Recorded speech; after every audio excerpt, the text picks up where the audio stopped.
And here we're Gardening Simplified. It's August 6th, and we're going to do a little bit about talking about what to plant. I had a question the other day about what to plant for fall, and that's kind of a complicated question. Depends on where you're at, which zone you're at, when your first frost date is going to be, and it could affect when your first freeze date is too. A lot of things like cantaloupes and such, way too late. It takes them a long time. But what you need to do is take and figure the days to harvest. If you don't have tomatoes, it's up pretty good size right now. It's going to be a little bit too late for that, even in Zone 8B where I'm located. You could probably get some more cucumbers in.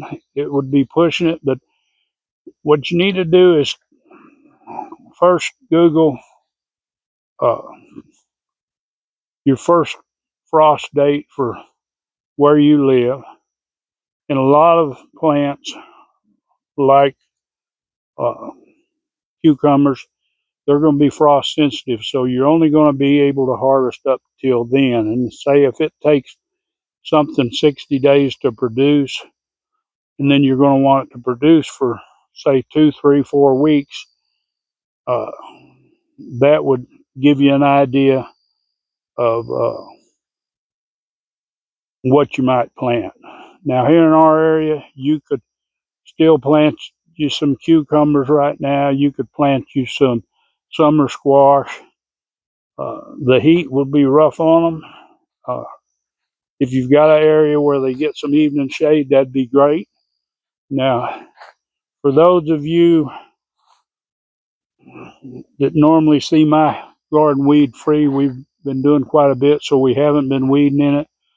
We're going to cover everything this fall, but what we have done the past 2 years is not coat our beds, and our small weed seeds get out of hand. Once you let them get to this point, there's a lot of seeds there that's going to germinate, and it's going to cause you a problem for your crops. Now, what we normally do, and we'll do it this winter when it's cooler, is we're going to come back in here after we cover these. We'll uncover them. We'll coat them. Some of these beds are actually going to have to be tilled because we've dug so much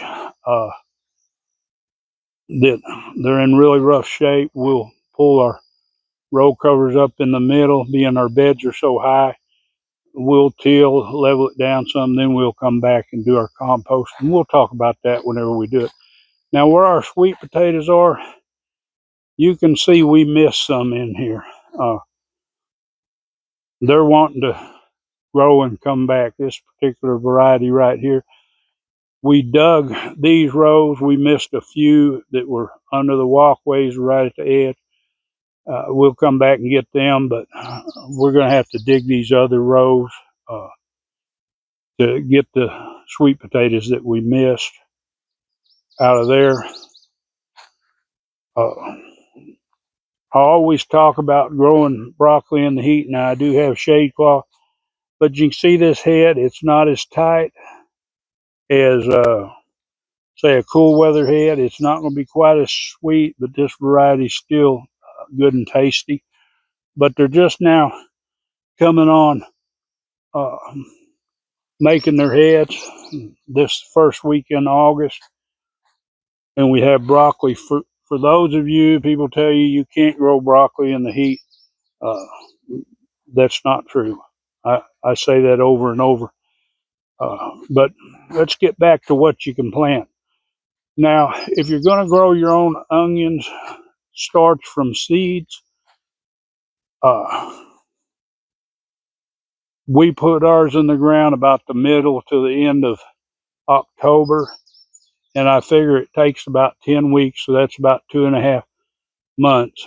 So it's getting about the time to start your onion seeds if you're going to grow them from onions. We're going to try a Vidalia onion variety this year. So we've got some seeds coming for those, and then we'll plant one of our 1015 Ys probably. But it won't be long for planting those. Garlic, if you're going to plant garlic, it's best to put in same time as onions, the middle of October to the end of October. You want them to just start coming up before it starts getting cold. So if you're going to do that, you need to get your garlic cloves or your bulbs so you can get your cloves to plant those, and we'll talk about that soon. But green beans or cow peas, a lot of people like to call them cow peas. I just call them peas, like field peas. Purple hull peas, cream peas, such as those, they can go in now. They've got enough time to make a crop.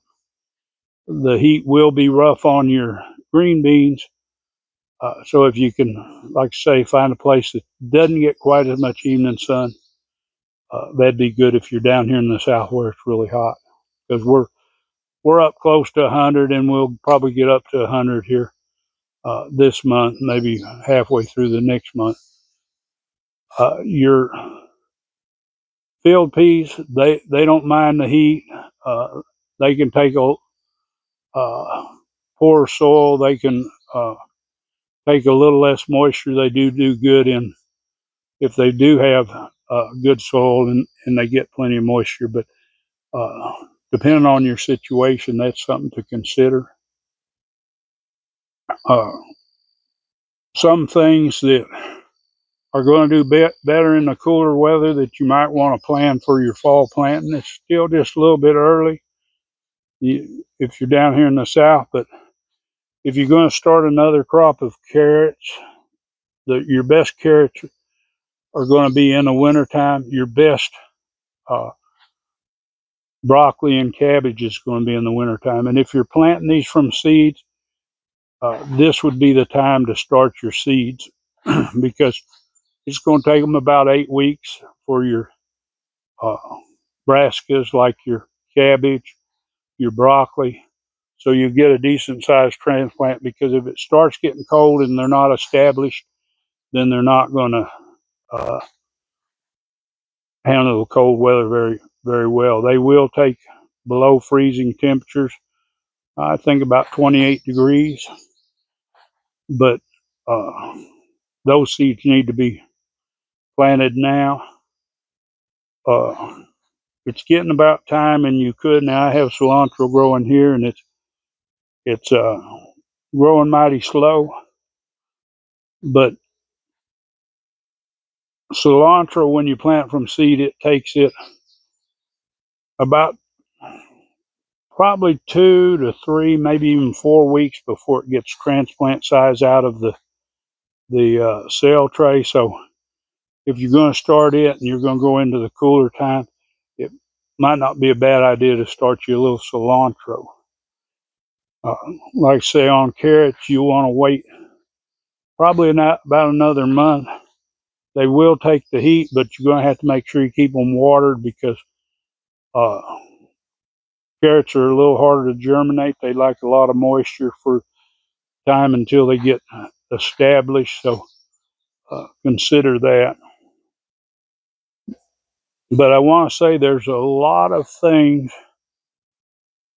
that you can plant in the summertime, like now. You know, people thinking about their fall garden, but there's a lot of warm weather plants that you can still plant now and get a crop before it gets too cold.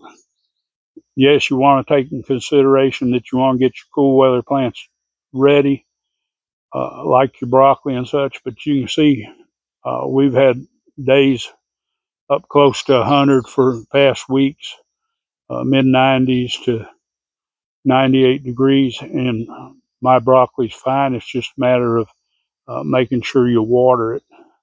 Cabbage is the same way. I do have some cabbage over there.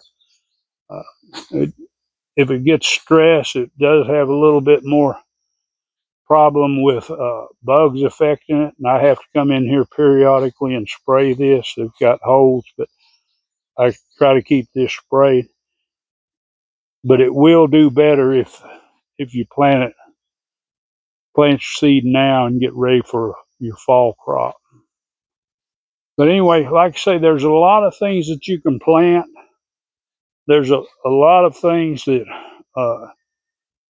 you can grow right now if you're planning to be self-sufficient, and you'll never be 100% self-sufficient, but there's a lot of things that you can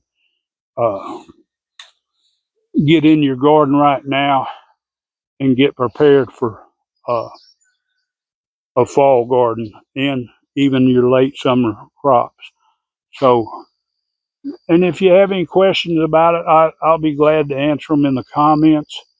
I know a lot of you are up where it's cooler, and it's going to affect your plant times. But down here in the south where we're at, no, we still have time to get a lot of our warm weather crops, another batch of them to harvest. But anyway, I hope you enjoyed this. I hope you get out there and you get some plants in that garden. And of course, like always, if you're not a subscriber, you want to see more content like this, well, of course, just hit that subscribe, hit the bell, select all, and give it a big thumbs up and share this video.